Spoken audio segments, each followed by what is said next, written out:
kami dari Satuan Reserse Polres Aceh Barat Daya akan merilis tindak pidana atau kasus membawa lari anak di bawah umur. Pelaku yang berinisial BP dan korbannya berinisial RN melarikan diri dari rumah bersama-sama, yaitu dari lokasi di wilayah hukum kita.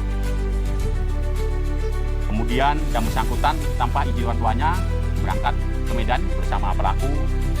Di sana mereka menetap sekitar 2 minggu di Medan, kemudian yang bersangkutan keduanya menetap di kediamannya, yaitu di Desa Siabah Banua, Kecamatan Bau Ratu, Kabupaten Nias, Provinsi Sumatera Utara.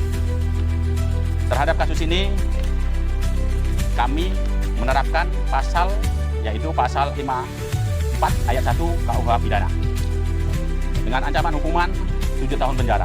Pada tanggal 10 Mei 2026, yaitu pada hari Sabtu, tim Resmob berangkat ke Medan hingga menuju ke Nias, dan sampai di Nias juga kita melakukan koordinasi dengan pihak tim Resmob Polres Nias, yang diketahui bahwa jarak Polres Nias dengan rumah pelaku itu berjarak kurang lebih 3 jam. Sekira pukul 17.30 WIB, si pelaku ditemukan sedang berada di atas mobil pick up dan kemudian langsung diberhentikan dan si pelaku diamankan.